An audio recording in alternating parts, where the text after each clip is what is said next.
Hello and welcome to Level Zero Literacy. I am Mason, and today we are bringing you Spec Ops: The Line, a very special game that was incredibly fun to play.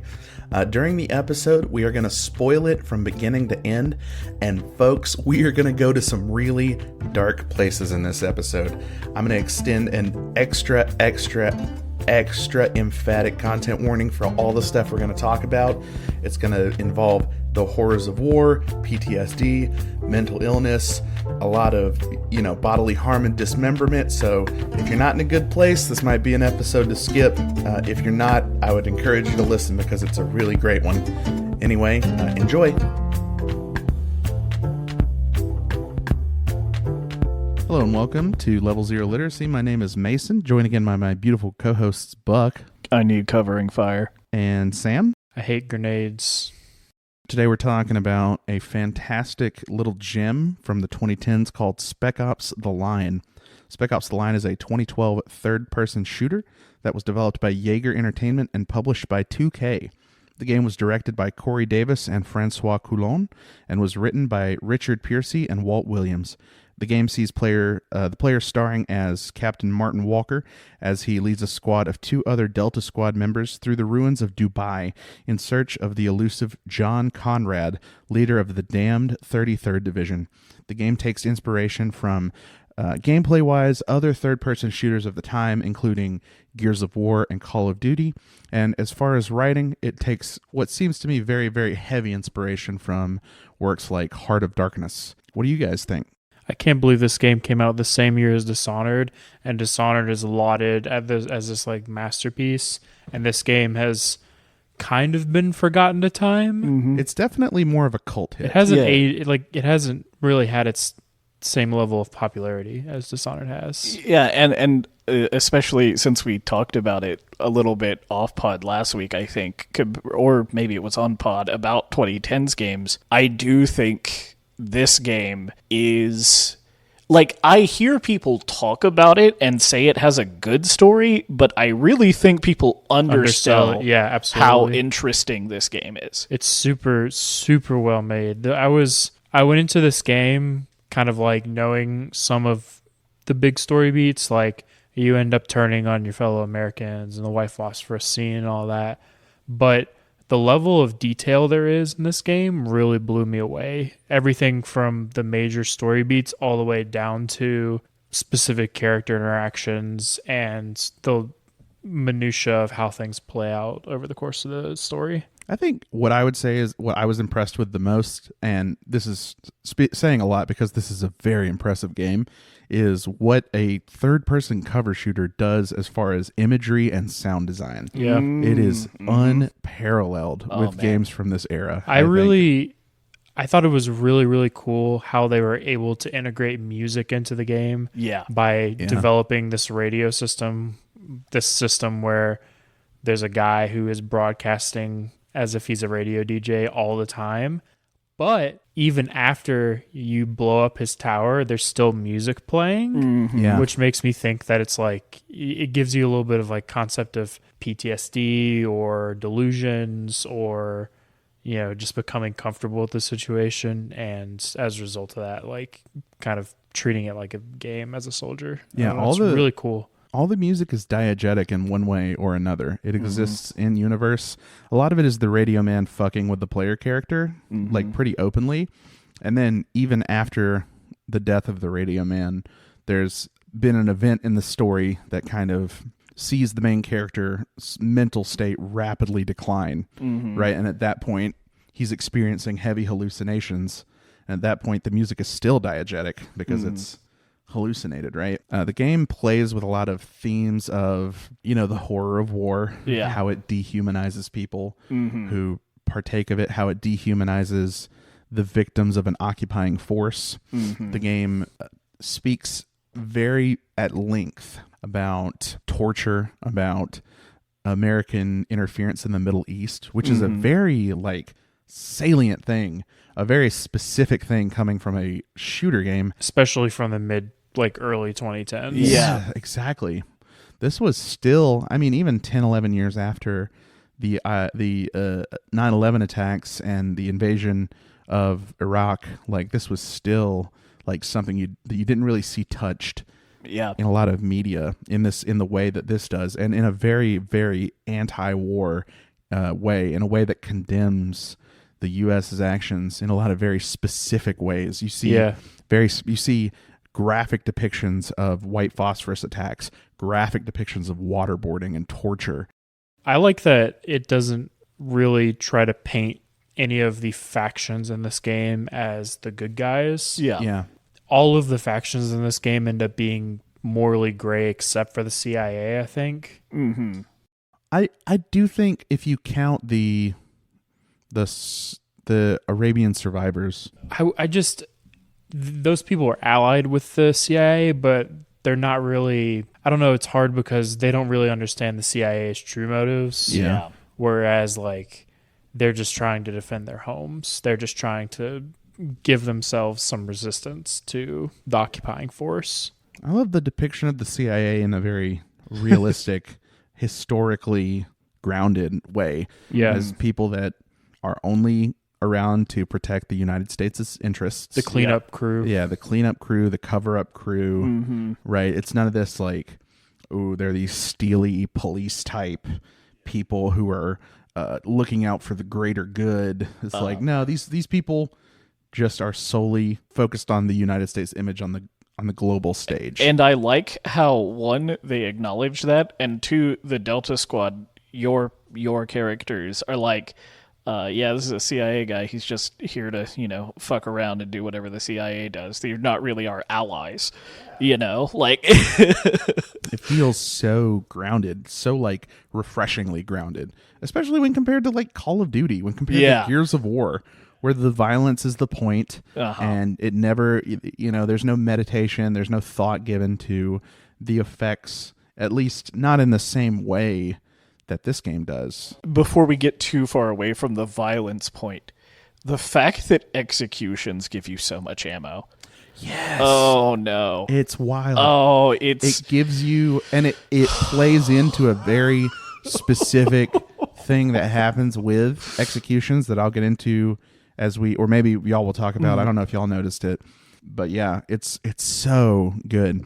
In the first part of this podcast, I want to talk about the first part of the game. Mm-hmm. I want to talk about the Delta Squad dropping into Dubai. I want to talk about their confusion. I want to talk about motives. Yeah. Talk to me a little bit about that. Something that's really interesting to me. You know what, like, the first piece of intel you find says? What is that? It's effectively, the first piece of intel is literally like, hey, we were here, we failed. This is Conrad writing. Yeah. I did what I thought I had to do.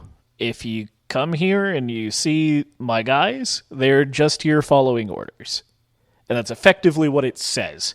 Even though this place has ended up how it is, which is a weird, fascistic, you would call it it's like martial law, right? Yeah, martial law. You would call it, it's martial law, effectively. And I thought it's interesting that the first piece of intel explicitly says that, considering the first things you hear Walker say are Conrad's a good guy, right? Yes. Like, and he has so much faith in him because he saved him once. This might be a controversial take as well. I think Conrad is probably the best the best leader figure we get in this game. Oh yeah. Maybe. Because he you can tell that despite he has good intentions despite like doing things really poorly, because he's doing things through the lens of military experience. Mm-hmm. But all the bad things that happen in this game, well, majority of the bad things that happen in this game are a direct result of interference from outside parties. He at the end of the day, he realizes he did something horrifically wrong. Mm-hmm. But I also feel like Conrad did what he felt he had to do and did it to the best of his ability. It's just that the best of his ability wasn't very good. It's just he did everything through the scope of what he knew. Mm-hmm. And that scope was just a poor fit for the situation that he found himself in. And I also think this situation kind of speaks to how the writers of the game, and me, because I kind of share this opinion, as to the failures of what happens if like you only use like military expertise and intelligence to lead, right? Yes. Yeah, and everyone who you speak to in the game plays that kind of part, from Gould to Riggs to Conrad to even Martin himself, right?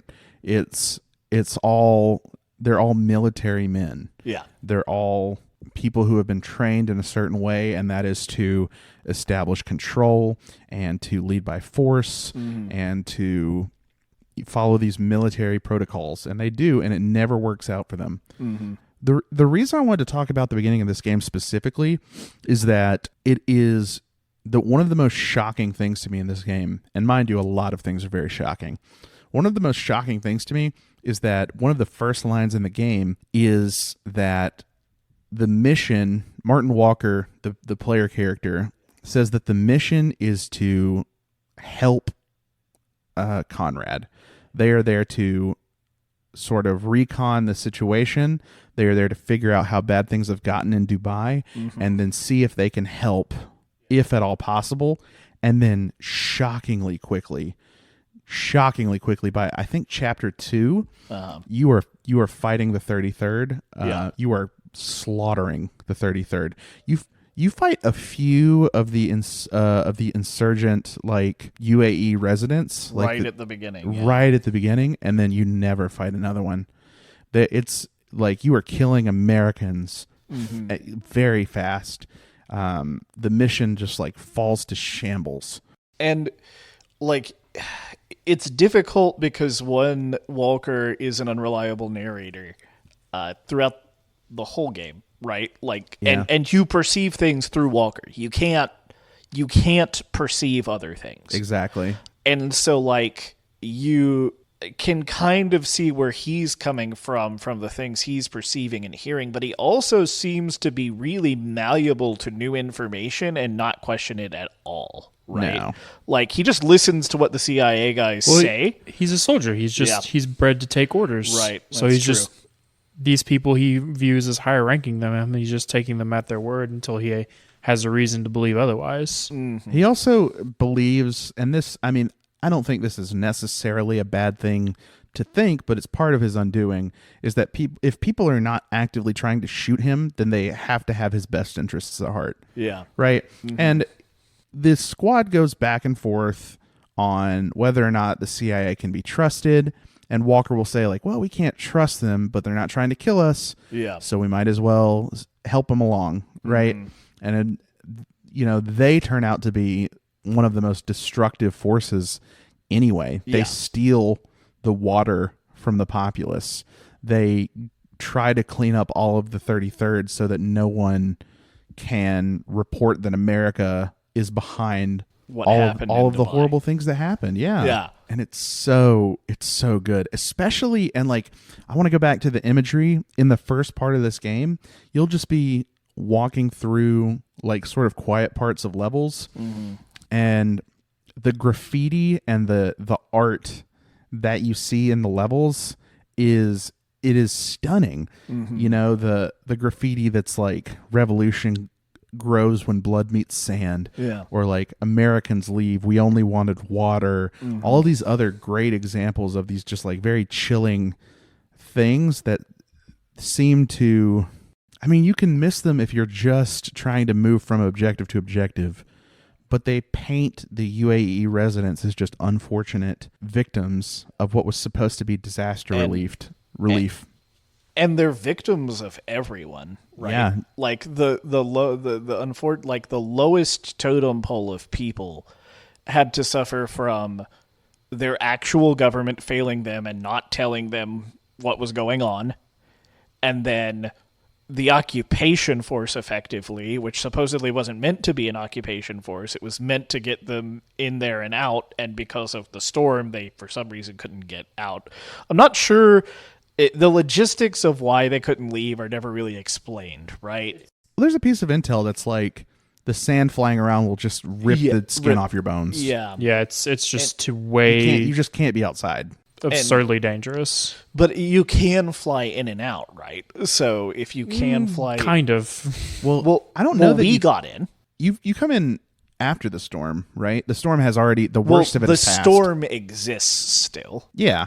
But there's a wall, and it's like outside of Dubai. Oh, there's like the little storm wall. Is it a physical wall? I didn't know that was a real thing. I don't know anything about the storm wall. What's the storm wall? The storm wall is just like it's kind of the edge of like sand, this like big sandstorm that's going on. Yeah, the way I sort of interpreted it was that Dubai is no longer in the sandstorm, but it is close enough nearby that it's kind of walling Dubai in. It's not impregnable, but it is... You can fly over it, I guess. It is incredibly dangerous. And evacuating a large population is just not going to be practical. Radio Man talks about how his slapped-together transmitter will only reach to the storm wall. Yeah. Right? So I get... Yeah. So it's still around. Maybe it's circling Dubai. Maybe it's in the direction that is the only practical way out, but you can get into Dubai now, but not get enough people out. Mm-hmm. I want to go over... So there's a couple points in this game where you actually make some branching path decisions, and there's one point where you very much don't get to do that, but we'll talk about that a little bit. So the first big choice you make is when you get to CIA Agent Gould. You can either save Gould immediately, or you can route and go save 2 civilians that kind of get taken off. Yeah.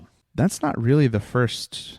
That's the first major choice. Can you choose whether or not to shoot the CIA guy or no? I shot him. You can shoot him. I mean the first guy. That's a 33rd guy. He kills the CIA guy. Oh. Yeah. Yeah, you can kill that guy. It ends up not mattering that much because you end up killing him like 5 minutes later anyways. Oh, yeah. But it is something you can choose to do or not. There is a few instances in this game where you can kind of hold your fire or do something stealthily to get a little bit of extra intel or information about what's going on. But those moments are kind of hard to find and are fairly few and far between. Yeah, and so we were talking about the first one where you save Gould. Or save the civilians. Or save the civilians. Which ones did y'all pick? Because I saved the civilians. I saved the civilians. Damn, I saved the civilians. What happens if you don't save the civilians? I really want to know. Yeah. Because I don't know. I couldn't. Because I don't want to talk about the end yet. There's a thing at the end that makes me think it doesn't matter.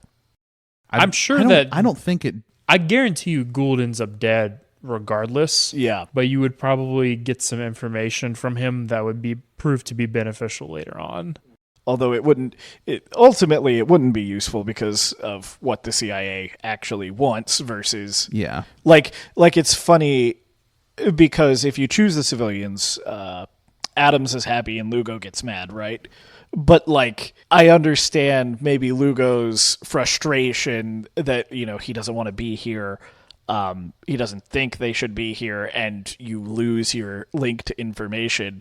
But because of what the CIA ends up doing, it literally doesn't matter because you were going to help the CIA anyway. I mean, it does matter, right? Just because getting Gould's plan and having a better understanding, like you patch together what the plan was, but maybe you would have gotten some better intelligence about what's actually going on. Yeah. There's like no way to know if like Gould would have lied to you or not. Just none of us went for that route. Yeah.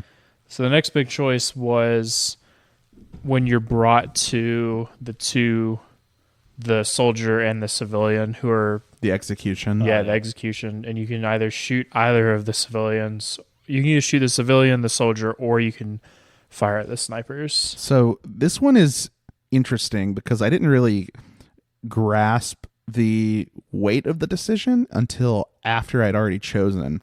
So I chose to shoot the guy that the agent, right? The guy that killed a whole family. The soldier. The soldier, right? But I didn't think about this till after. Conrad doesn't really give you many details of the water thief. The way he presents it, it seems pretty cut and dry that the water thief was trying to make sure his family survived, and then this soldier kind of overreacted and like slaughtered a bunch of people. But you don't understand the context. You don't know if the water thief stole from the marina or from another family. You don't know if he might have hurt people in the meantime. You don't know if the family did anything, like reacted violently to the soldier that caused him to have to like defend himself or something. Right. It seems like you're being pretty manipulated by the way Conrad presents the situation. Which I think is, fully Conrad intentional, right? Yeah. Well, it's not. No? Because it's not real. It's not real. You're imagining it. Yeah, well, I know you're imagining it, but you didn't say that, so I know you're imagining it, but the thing is, right, like, if you're viewing it as Conrad, the character that is presented to you from Walker's perspective, I think that kind of obfuscation of details is something that a lot of people in power have to deal with the consequences of, right? Yeah. Which I think is interesting. I just shot at the snipers.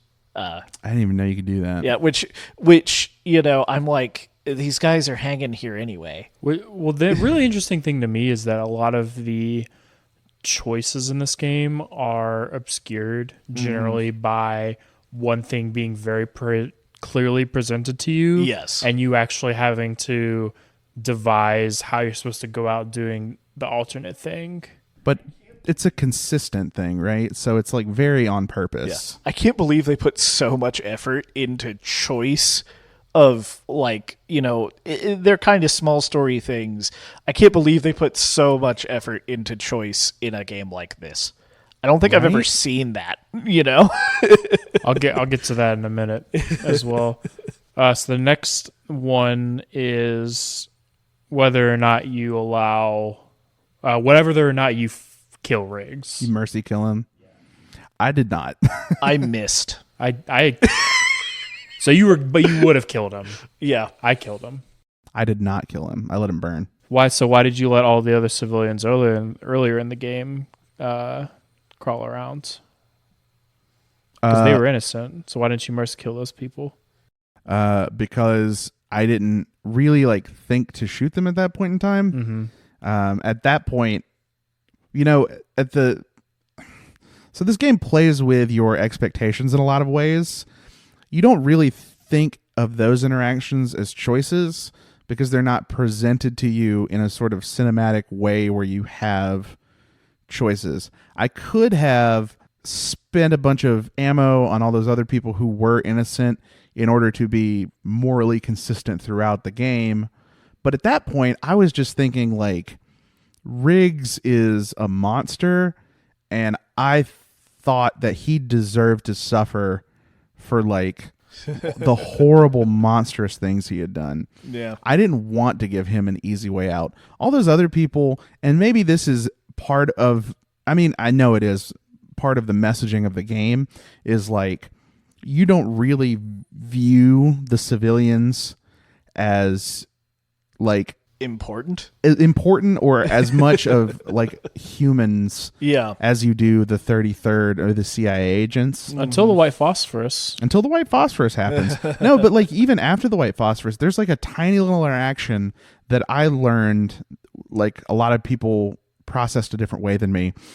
In the middle of just some random level, this woman who is a civilian is in the middle of you fighting the 33rd and tries to run past you. And a lot of people shoot and kill her, and I didn't. Well, it's a jump. It's meant to be a jump scare. Yeah, it's a jump scare. Where you shoot her on accident. I did it on accident. Yeah, I didn't. I didn't shoot her. I was I was in stealth mode. So when she ran by, I was through. Yeah. So yeah, I definitely. Why? So why did you shoot Riggs? Let me ask you that. Why do you think that he deserved to be not burned alive? I don't think it's morally okay to just leave someone to burn to die when they're damned to death anyways. I don't think that's making a punitive decision on somebody. It is. You're they're going to die anyways. You might as well grant them a merciful death rather than forcing them to suffer. I just don't I personally just don't believe it's morally correct to force people to suffer just because you don't believe in their actions. So I think, he did something reprehensible. Don't get me wrong, and I recognize that and understand that. A lot of things that I think about, and I think about this like very seriously outside of the context of this game as well, is that if someone has no problem subjecting others to some sort of action, then like I find it really hard to condemn inflicting that on them as well. Right? Like if they have no problem, and Riggs clearly has no problem inflicting a pretty monstrous amount of suffering on the Arab people in the name of cleaning up the US's image, I don't see why he deserves the dignity of that not being to pick back up what I was saying. I think like Riggs is just a horrific monster of a human being. I feel pretty comfortable based on his characterization in the story that there's really no redemption to be had. I mean, obviously because he's condemned to death no matter what you choose. But it feels very wrong to show mercy on a man who made it a point not to show mercy on any of his victims. To be fair, it's not that he had a lot of chances too. The choices he made, he felt forced to make, right? Okay. He never would have had to crash the trucks if the 33rd didn't also attack the water supply, right? Well, the 33rd was rationing the water. They were simply, not to paint a broad brush that all the things the 33rd did were like fine, but in some sense they were trying to get water to the people. That's not what I'm saying. I'm saying there's a world where if the 33rd had just allowed the water to get wherever it was going, right, then maybe they could have recaptured it, but instead they took a rash, immediate action that led to further destruction. Yeah. And counterpoint to your point on Riggs suffering, I wanted to shoot Riggs in the face. I mean, that's another way you could interpret it as well. Sure. If you felt the desire to be the arbiter. Yeah. I mean, I'm not going to say I didn't. Yeah. The only other decision with this game was the ending, so I guess we'll leave that till later. But I also kind of, maybe to Sam's point, burning to death, it just seems like the absolute worst thing, right? Like, I understand, I kind of agree with you on Riggs, like, not caring, like, he literally didn't care about the lives of the people he was manipulating into fighting the 33rd, right? Yeah. Like, he armed an insurgent group. Yeah. My missing means he just lit on fire, but, like, I didn't feel, I mean, he's a video game guy, right? But, like, a real life person burning to death, like if I were in literally the same situation, which I would never be, 10 times out of 10, I'd probably still just shoot him because I didn't want him to burn to death and I wanted to shoot him. I don't know. I don't know what I'd want. I don't know what I want. I just know what I did in this simulation of it. Yeah. And knowing like the full context of what he did, it felt more right to me. And maybe that's like something I need to work through, and maybe that's a moral inconsistency on me, but like I don't feel right now, as we've talked about it, I don't feel a lot of regret for it. Yeah. Well, it's easy to not feel a lot of regret when it's just a person on Yeah, screen. I mean it's pixels. No, there's no telling what I would think if it was an actual feeling, breathing human. Yeah. Can I talk about one of the things that really impressed me with this game? Yeah. It's how your dialogue between Delta Squad evolves over the course of the game. Oh my god, At the very beginning of the game, it's all very coordinated, collected. This is our military language. This is how we're going to, I'm in command and we're going to move through this. This is a blah, blah, blah, blah. But as the game gets on, you get to see how the squad is gradually more and more overtaken by their anger and their emotions through their dialogue. Yeah. Obviously, the actions they take or whatever, you can kind of see it a little bit in bits and pieces, but it's the picture that is painted from their dialogue is so clear and so impressive that the level of detail that went into it, especially right after Lugo dies, is so impressive to me.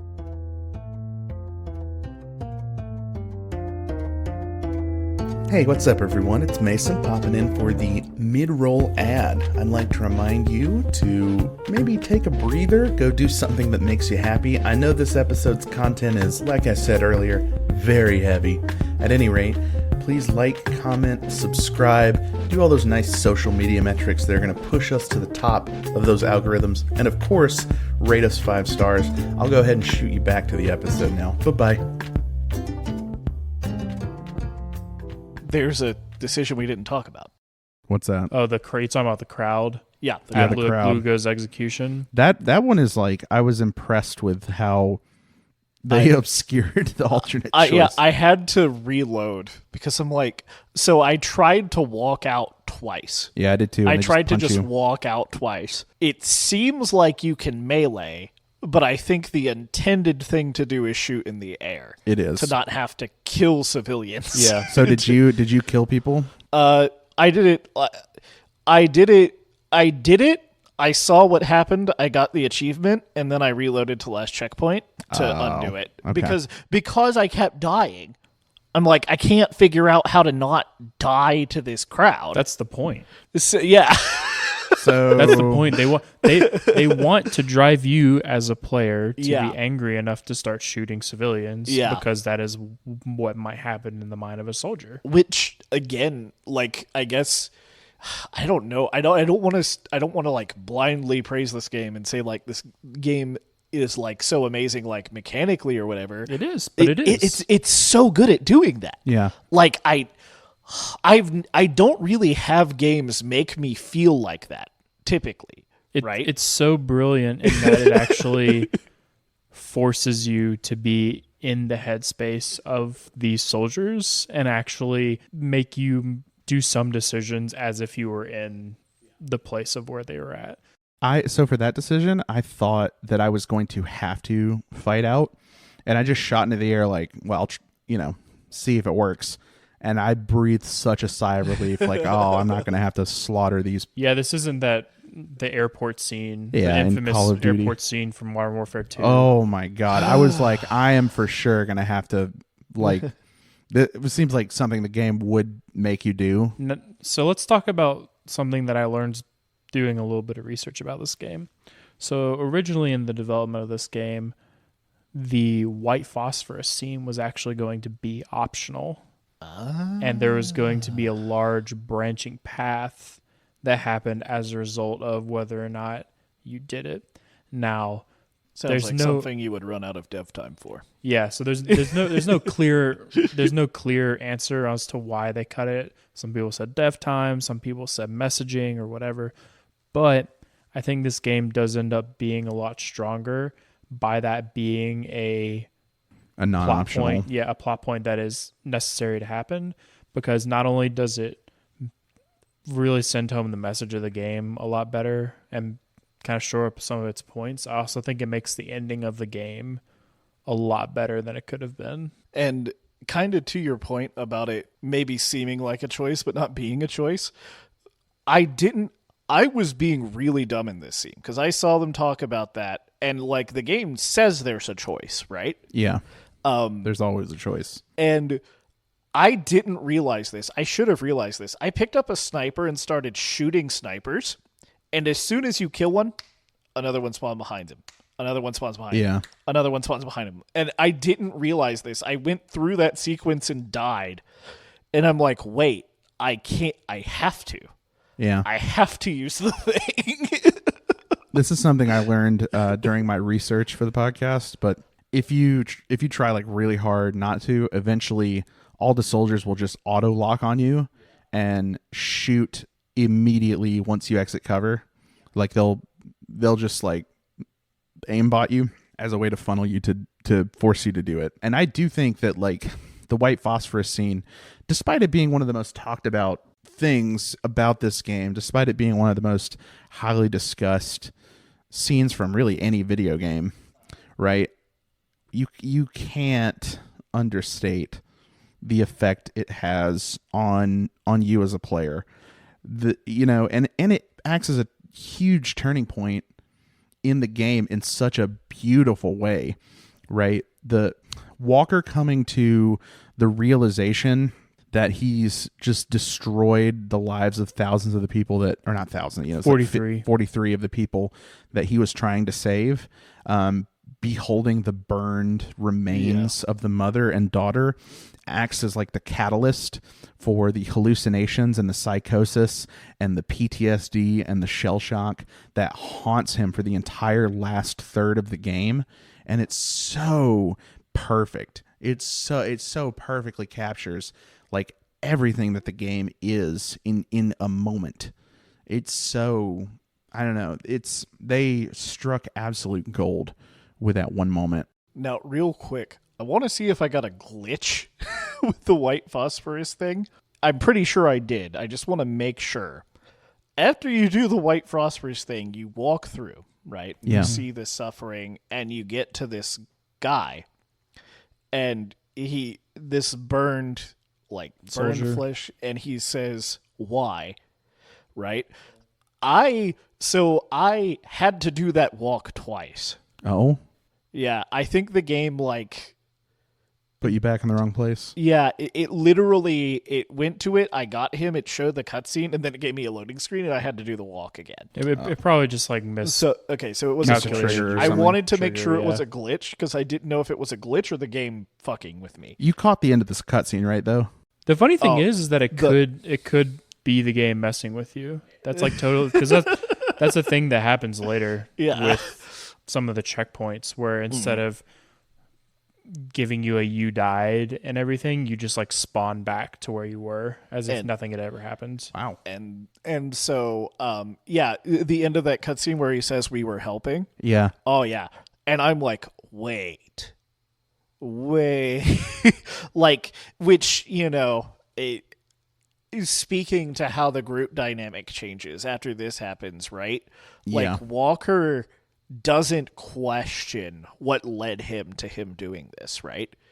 He just doesn't question it. He just goes, okay, well, this is what's happened, so we continue. He almost doubles down in his resolve. Yeah. Which is horrifying. And it's not that here's the thing though, is he's not doubling down because he feels no remorse. He's doubling down because he sees this as a failure of the people he's fighting against. Yeah. Yeah. And that's reflected in the way how he does things, how he carries himself throughout the rest of the game. It's not that this scene doesn't affect him. It's that this scene is the point of no return for Walker, where up until now there was a point where he could have gotten out and kind of just walked back on everything. But after this, he fully convinces himself that he has to make the 33rd responsible for the things that they have done, even though he is the one that is, for the most part, caused all this suffering. Yeah. And another more subtle change is that marks a huge shift, almost a reversal of the roles of Lugo and Adams, where in the first half of the game, and it's not always 100% consistent, but Lugo is always very comic relief. He's errs on the side of caution and saving people and trying to do the right thing. And Adams is always characterized, not always. Adams is usually characterized as very by the book. He very rigidly sticks to orders. He questions Lugo on a lot of his input because it is not protocol, or it is against sort of a more rigid and strict understanding of what they need to be doing on the mission. And then after the white phosphorus scene, the next huge moment we have for Lugo, he murders a man who has surrendered in cold blood, who's unarmed, and says well, think about what he would have done. Think about the risk he still represents when we try to leave. And Adams starts to say things like, I'm going to carry the memory of this to my grave. You need to start thinking about the effect you're having on these people. It's like a huge shift in how your supporting cast are. I feel like this is a good moment to transition into our one moments. Absolutely. Sam. Okay, so my one moment is when they... So right after this big helicopter chase, you get separated from both of your squad, both of the other members of Delta Squad. And after you pick up Adams, you're getting calls from Lugo about he's in distress or whatever, and you assume that it's soldiers. And it ends up being a mob has lynched Lugo. And so you get him down, Lugo dies. You know, you have that scene where you have the option to shoot into the crowd or shoot into the air and scatter the crowd. And then right after the crowd disperses, Adams has this line where he says, "Do you really think it's still worth saving all these people?" And that line to me just summed up how perfect military mentality can be, because it just really goes to show how the invaders think they can justify themselves when the invaded people try to protect what they have. So there's just something about that to me that was like, I can't believe that they would write something like, because there's a lot of moments in this game that are really unbelievable to me that they would make it into a game and not cause a bunch of controversy. I really can't believe this game isn't heralded as more controversial than in modern day. But I guess it's kind of been partially because it's been forgotten to time. It was like low sales numbers at the time, right? Yeah. It had to compete with, Call of Duty Black Ops and Gears of War and shit. And so, I think there's a lot of moments in this game that are just these big moments that are played out really huge. The white phosphorus, the ending, the helicopter sequence. But just those little lines of dialogue like that to me where feels so real, it feels so realistic, and it feels like this is all stuff that could genuinely happen and genuinely be justified by a military force. It just perfect to me. Beautiful. So you mentioning Adams made my brain coalesce into my moment.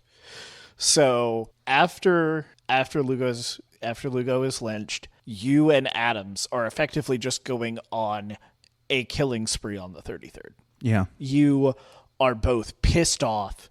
You hate everything. You want to kill everything. Well, Walker wants to kill everything. Yeah. Adams is like, I'm going to follow you. Yeah, Adams regardless. Follows your orders and stuff. And when you get cornered at the end, you get surrounded.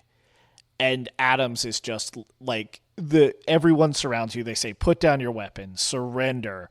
Walker wants to keep on doing the mission.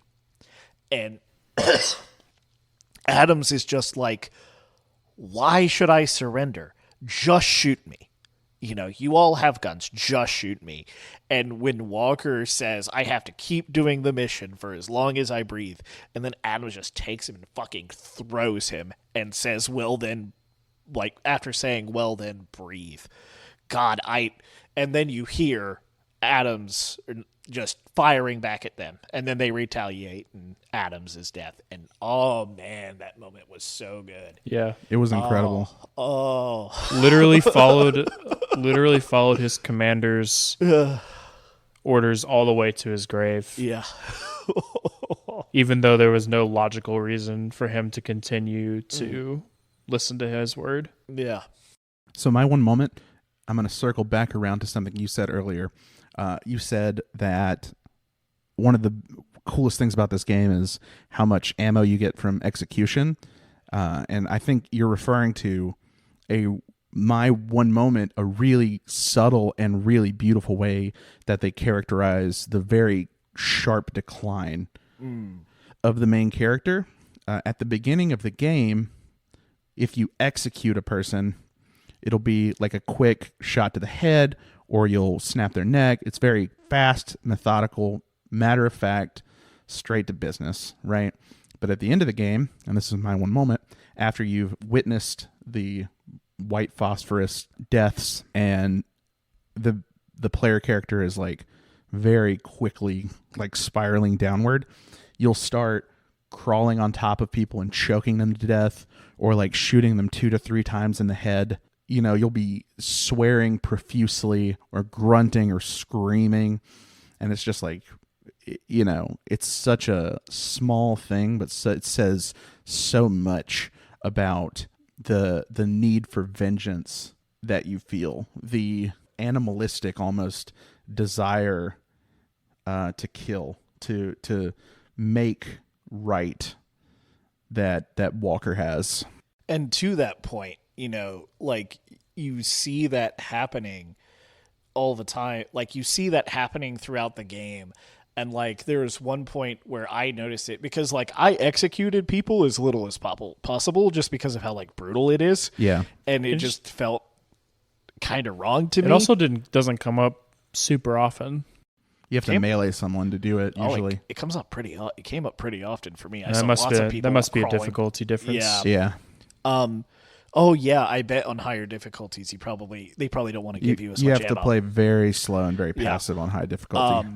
And so that the moment when you're like swinging and you hit the guy and he turns into atoms. Oh my God. I didn't know what to do and got shot the first time. Yeah, he shot me the first time. I was like, I need to let this play out. This could be important. I killed him immediately. Yeah, and he just and domes then you. And then when you execute him, you smash his skull in. Like 2 to 3 times. Yeah. And I'm like, oh. Yeah. This game like also has a lot to say about simulated violence in video games. Oh yeah, absolutely. In a lot of different ways. It's more of a sub theme or like something that is present in the background that they're making statements on, but Conrad talks about how violent video games are. A lot of times there's like scenes that mirror other big important scenes in other video games, but it's not a cool, fun action moment. It's just like, yeah, if this happened in real life, this would be world shattering for like just a horrible number of people. I want to talk about the ending. Before we talk about the ending, can I tell you my hot take sandwich for this game? Okay. All right, we're gonna do this is a new segment.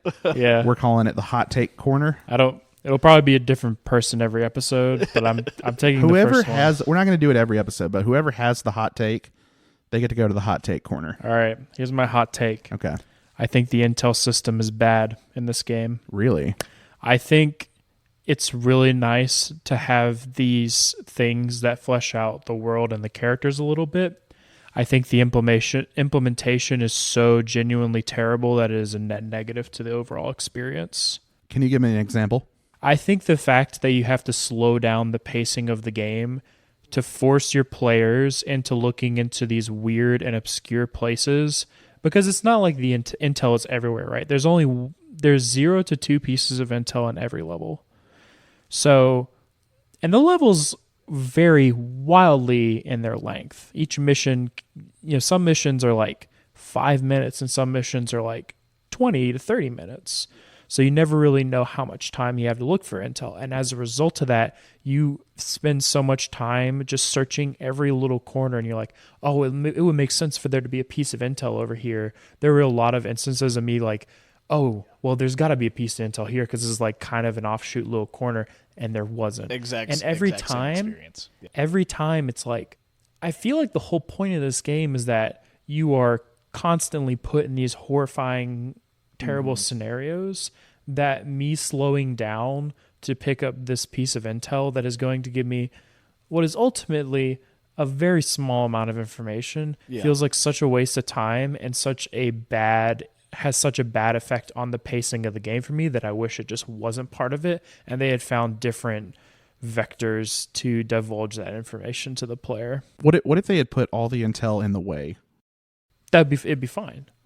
But the problem to me is that it's so poorly implemented that it would be better if it was just not in the game at all. Yeah, it's really annoying to be in like, you gotta go speed to this place, but except you gotta slow down to look for the intel. Check behind the counter real quick. There's a glowing. There's a bar here. Maybe it's behind the bar. Oh, it's not behind the bar. Not behind the bar. You can still vault over the bar. There's just nothing there. Yeah. I see what you're saying. I definitely, you saw me have that experience many times where you were just like, don't waste your time searching this giant rooftop with tons of nooks and crannies. And There's don't get me nothing wrong. here. I think the intent is that you never know what you're going to find when you're out on a mission, and things are going to be obscured, and you kind of have to like look for the truth in things. It may not even be that deep. It may just be like, we had these other 30-second audio clips that were not going to be in the story that we're going to put as audio logs, and we're just going to like do the normal thing you do in a video game, which is like make you have to look for them a little bit. And the other half of my issue is that really like 70% of the intel that you find is just about Radio Man. Oh yeah. And I'm going to be honest, I don't really care about his backstory or anything. He's just a fun heel character that you're going to play off of because it makes a really interesting dichotomy between you, this like super serious soldier, and this guy who's been stuck here and is just trying to make the best out of a bad situation. The Radio Man mission felt so gross. It's awesome. Like killing all those guys and the Radio Man just like commenting every time you killed someone. Yeah, it's vicious, man. My favorite mission was the alone when you're in the mall and you're having to like shoot across and help your guys the whole time. But that was like a fun mechanical thing. That's my hot take for this game. I really wish the intel was just not a part of this game because I don't even feel like most of the things I learned were worth the time it took to pick up the intel, to pick up the intel. Yeah. I want to talk. Let's talk about the ending. The ending is so good. The ending is probably the best part about this game to me. You have found your way to John Conrad's hideout. It's just like a house in Dubai. It's heavily guarded. There's soldiers like playing video games on the bottom floor trying to relax. They have a memorial to all their dead fallen soldiers. You fight your way up to the top. You see this lush apartment with, notes that he's left, his last will and testament to his, son, that says like, someday you're going to read about me and I'm sorry about what you're going to hear. Signed, John Conrad. You make your way up to the top to find John Conrad painting this huge oil painting of the moment right before the white phosphorus hits the mother and child. And I would say it's almost even during, because they're like, their features are melting. Yeah. But they have like all of their skin and stuff. I would say you see their face of horror. To me, it's like it's meant to be a concept of what it looks like as it's taking effect. Yeah. John Conrad congratulates you on making it all the way to the top of the tower and says like, hey, walk out onto the balcony there and see the truth. And Williams walks out just to find the decaying corpse of John Conrad, who had committed suicide potentially several days to a week ago. I would say that corpse is like gaunt. The state that corpse is in leads me to believe, and it's a little hard to tell because obviously we know the sand flays your flesh away. But the state of that the corpse is in leads me to believe that it's been quite a while. Yeah. It's been dead for quite a long time. All of the interactions you've had with John Conrad as the player character in the game have been completely hallucinated. He began contacting you in person after you found a walkie-talkie after the white phosphorus mission. From that point on, it becomes clear that Williams is experiencing Walker. It's clear Walker's experiencing audio and visual hallucinations, but there's just enough that's kind of anchored to real life that you feel like you can separate. And also, I want to point out here, Lugo and Adams did not present anything that made it obvious they couldn't hear Conrad. Yeah. Which was so weird. Now, but it was realistic. Yeah. That's what I really liked about it, is as you're getting all these flashbacks into Walker realizing that he's been hallucinating this entire time, and you get to rehear all the dialogue from Lugo and Adams. Yeah. It plays out exactly the same to them. Yeah. From their point of view. It's just you as the player who's getting new perspective. There's this is like I'm going to disagree with something you said way earlier. There's like one moment in this game where you truly get a little bit of an objective kind of perspective on the events of the game, and it's like right then, because you're allowed as the player, not as Walker, for just a moment to see the really sincere reactions of like Lugo and Adams behind Walker's back when they see you shoot the bodies, and they look at each other like, what is he doing? Yeah. You know, for like just a moment, you get to see like how the world really is in the game. And it's like Walker freaking out. It's him just declining, spiraling, all these things happening. And, you know, the game obviously shows you in a lot of places that you're hallucinating, you're breaking down. But like I said, you feel as the player that you know what's real and what's fake. If I see an enemy magically change into Adams, I'm able to say like, Walker's hallucinating. This is a hallucination. If Walker's having a seizure-inducing scene where there's an enemy teleporting around, and that's definitely fake. Yeah, you know, his vision's flickering out. And I thought it was so interesting to see like the corpses, and I guess one thing that was confusing to me about the choice with the CIA agent, does it look like he is choking that agent out, or is he just holding that body? Which part is this that you're talking about? There is a flashback. In the flashback, you see what looks like Walker like choking Gould. I don't remember that. Maybe Gould died in my playthrough. Didn't he die in yours? Yes. Huh. And he died of choking, and it showed Walker like trying to resuscitate him. However, in the flashback, you have your hands around his neck in the flashback. Yeah, you have your hands around his neck in the flashback. Interesting. And remember how Lugo freaks out about how this is your fault that he died? Yeah. Yep. You think that he might have Walker lived. killed Gould? Yeah, I think Walker killed Gould. Maybe. That could be. And I think that's why it doesn't matter which one you pick. I'd have to go back and watch that again because I didn't pick that up. But like the game is filled with details like that are just so they add so much. Because I think that legitimizes Lugo's freak out a lot more. Yeah. Wow. I hadn't caught that at all. So after that, there's one more significant choice that you get to make. Yeah, the last one we didn't talk about earlier, which is Conrad points a gun. Fake Conrad points a gun at you. Mm-hmm. And is like, I'm going to count to 5, and I'm going to shoot you. And if you don't believe that any of this is your fault, you should shoot me and walk away. So you have 3 choices. Actually, you have 3 choices. Oh. Yeah. There's right. 2 branches. You can do nothing and allow Conrad to shoot you. You can shoot Conrad, or you can shoot yourself. Now, technically, whether you allow Conrad to shoot you or you shoot yourself, you shoot yourself. Yeah. There's a really, really fantastically done detail where if you let Conrad count to 5, Conrad hand goes from pointing at you to you're pointing your hand at yourself. And I was like, oh, that almost was my one moment for a while because I just love the little attention to detail that has.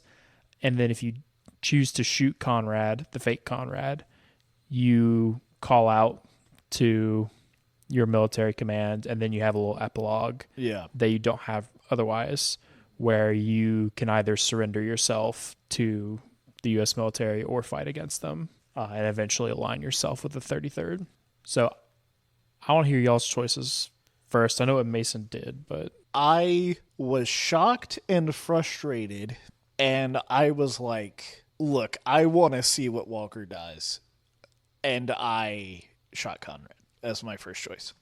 That was exactly what I did. I wanted, because at this point, I feel for Walker. Not like Walker's not a war criminal, right? Right. That's not what I feel. What I feel is Walker's deterioration is the result of everything that happened to him. And I just wanted to see if he is gonna suffer like this, right? I wanted to see where it went. I wanted to see where he went on from here after realizing this. Because he realizes it, right? Yeah. So I just wanted to see it. Is why I did that. So I shot Conrad, and then so the reason I did it was because Conrad said, if you truly believe that this isn't your fault, you should shoot me. Yeah. And I do think that the CIA really manipulated, not at all points. Obviously, Walker is responsible for the white phosphorus. That, the CIA had no hand in that. He's responsible for a lot of stuff, but Walker protected Riggs stealing the water and taking it away from the people of Dubai. It seemed to me in a lot of ways that some events were inevitable, and the CIA interference really caused horrible harm in the game. And then I surrendered my gun at the end. I didn't really understand what was going to happen there. I thought if I fought back against the U.S.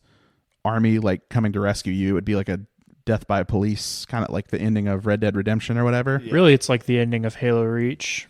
Yeah. Do you know about the ending of Halo Reach? Yeah. The ending of Halo Reach is just you fight an endless horde of the Covenant until you die. Oh, I see. And so I thought it would be much more poetic for Walker to have to live with what he'd done. Yeah. Which is, like I said, it's not all the CIA's fault. The white phosphorus he should have to live with, right? Mm-hmm. Did you shoot Walker, Sam? No, I just let Conrad shoot him. I was tempted. Well, I let Conrad get to the end of his countdown, then Walker shoots himself. But I was tempted to do that. That's the ending that makes the most sense to me. His psychosis is too much for him to handle. I don't think there is any outcome that is justified if Walker gets to continue to live.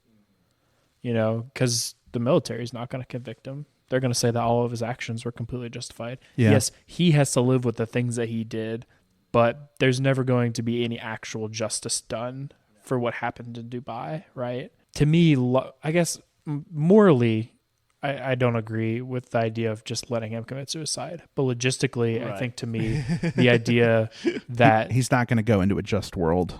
He's not going to go into a just world. His psychosis has completely taken over his psyche. To me, it just made sense that the only man that he respected in this entire operation, Conrad, is the one that kills him in his mind.